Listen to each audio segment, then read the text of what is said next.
There is something primal, almost sacred, about sitting around a fire at night, sharing stories. Why do we tell them? Perhaps it's a way to face our fears in a controlled environment, to feel the rush of adrenaline without real danger. Or maybe it's a way to bond with others, to create a shared experience that will be remembered long after the embers have turned to ash. Listen to a campfire story, The Legend of the Mysterious Cabin, written by author Erika Szabo.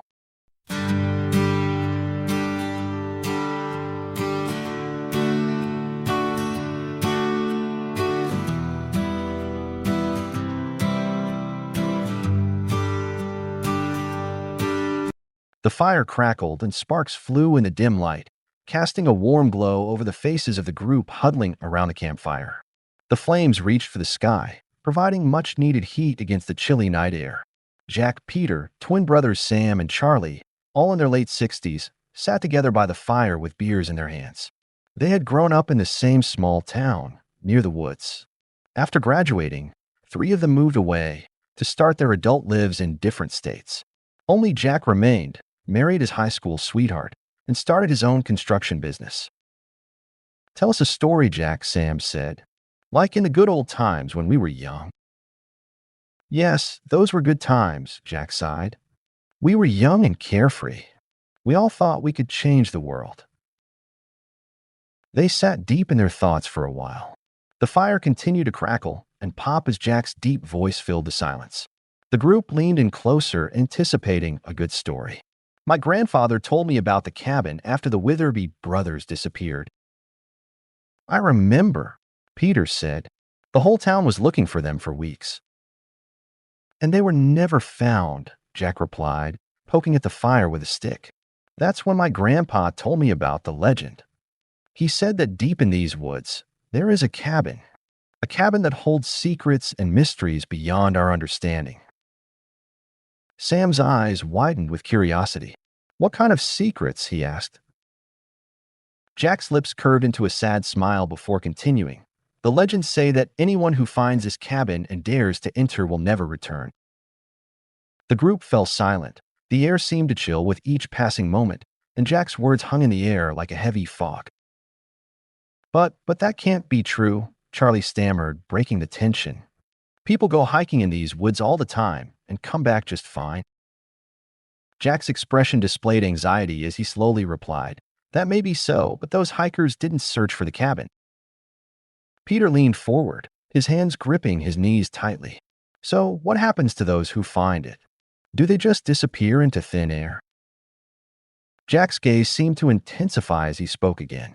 "Some say the cabin is a portal to another dimension. That's why no bodies were ever found." A chill ran down Sam's spine as he imagined himself stumbling upon this mysterious cabin and being trapped somewhere forever. "Do you know where this cabin is?" Peter asked eagerly. Jack's expression darkened at the question. "I do, and I have seen it with my own eyes. But I didn't go inside." He paused for a moment before adding quietly, "And I will never lead anyone there." "Why not?" Charlie asked. "Because if the legend is true, once you enter that cabin, there is no turning back," Jack responded gravely. The crackle of the fire seemed to intensify at this statement, as if emphasizing the danger and mystery surrounding the mysterious cabin. The group sat in silence, each lost in their own thoughts, and a sense of unease settled over them. Sam shivered and wondered if there was any truth to this legend, and what secrets may lay hidden within the depths of the forest. His mind raced with questions and couldn't shake the feeling that they were not alone in these woods, that something was watching them from the shadows. Suddenly, a loud crack echoed through the forest, causing all of them to jump. "What was that?" Charlie whispered, his voice trembling with fear. "Probably just a fallen tree branch or an animal," Jack reassured them gruffly. But even he seemed a little on edge. As if on cue, another loud noise rang out, followed by rustling in the bushes nearby. The group huddled closer to the fire, their eyes darting around. Sam's heart pounded in his chest as he scanned the darkness for any glimpse of movement. "Maybe we should head back to town," he suggested nervously.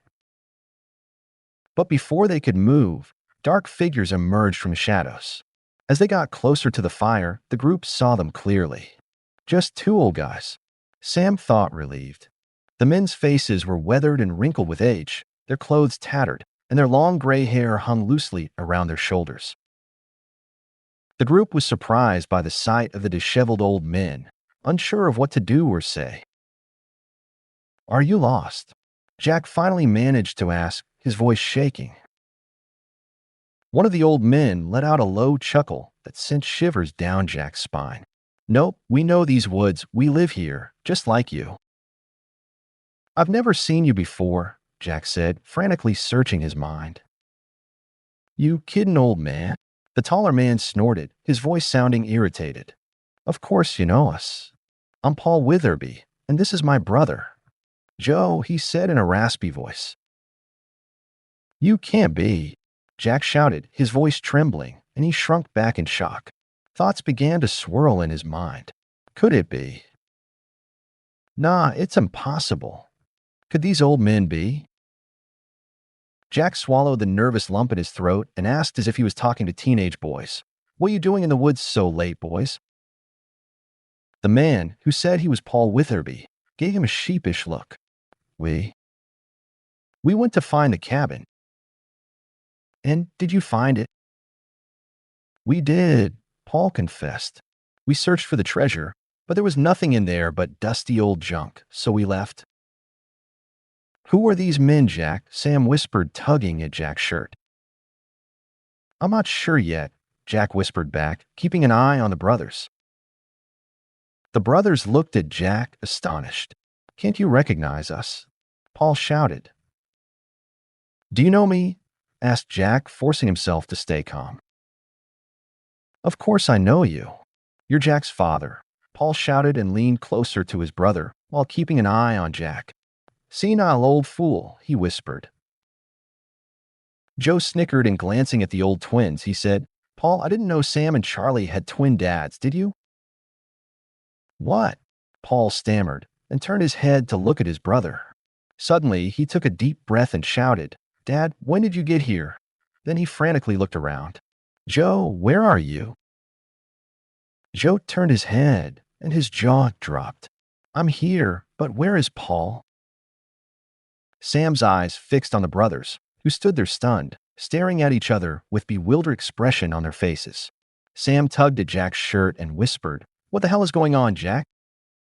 Jack sighed and whispered back, "My grandfather said, those who enter the cabin never return. But these two must have been trapped in there for decades and somehow found their way back." "So, you mean those old men?" Sam's shaky fingers pointed at the brothers. Jack nodded. "Those men are the Witherby brothers. They were trapped in another dimension for 50 years, and they didn't age until they left the cabin just a short time ago."